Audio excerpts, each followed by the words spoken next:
Hello everyone, আজকে আপনাদের জন্য নতুন একটা ব্লগ নিয়ে আসছি। আজকে আপনাদেরকে দেখাবো বহদ্দার হাট থেকে 130 টাকা কীভাবে আমরা ঘুরে আসলাম আনোয়ারা পার্কের চর থেকে। ফার্স্টে আমরা বহদ্দার হাট থেকে ব্রিজ যাব। ব্রিজ যাওয়ার জন্য আমাদের 4 নম্বর গাড়িগুলোতে উঠে যেতে হবে। ব্রিজ যাওয়ার জন্য জনপ্রতি ভাড়া নিবে 8 টাকা করে।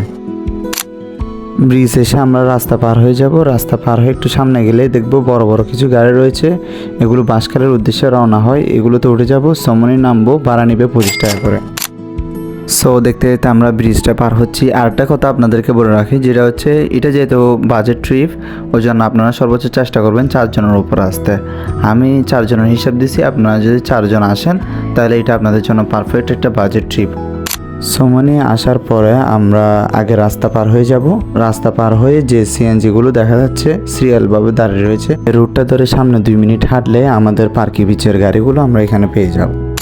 এই রোডে যে বাজারটি রয়েছে ওই বাজারটি ক্রস করে আমাদের আর একটু সামনে যেতে হবে। সো এখান থেকে আমরা পার্কি বিচ যাওয়ার জন্য গাড়ি পেয়ে যাব। এখানে আপনি সিএনজি করে গেলেও 120 টাকা নেবে রিজার্ভে, অটো করে গেলে 120 টাকা নেবে। এখন আমরা রিজার্ভ গাড়ি নিয়ে পার্কি বিচের দিকে চলে যাচ্ছি। আপনারা 4 জন করে আসলে বরাবর 30 টাকা করে 120 টাকা হয়ে যাবে। তাহলে আপনারা রিজার্ভ গাড়ি নিয়ে চলে আসতে পারবেন পার্কি বিচে। এখানে আপনাদেরকে নামিয়ে দেওয়া হবে। আপনারা পার্কি বিচ যাওয়ার জন্য হাতের ডানে যে রোডটা গেছে ওই রোডটা ধরে আপনারা 2 মিনিট হাঁটলে পার্কি বিচে চলে যেতে পারবেন। আর একটু সামনে গেলে এরকম একটা সাইনবোর্ড দেখতে পারবেন। আপনারা যদি এখানে কোনো রুম নিতে চান তাহলে ওদের এই নাম্বারে যোগাযোগ করবেন। ফাইনালি আপনারা পার্কি বিচের সামনে চলে আসলাম। আপনারা যদি এখান থেকে কিছু নিতে চান তাহলে এখানে দোকান রয়েছে, এখানে দোকান থেকে নিয়ে নিতে পারবেন। একটু সামনে ওই দেখা যাচ্ছে আমাদের পার্কি বিচ। সো দেখতে দেখতে আমরা বিচের সামনে চলে আসলাম।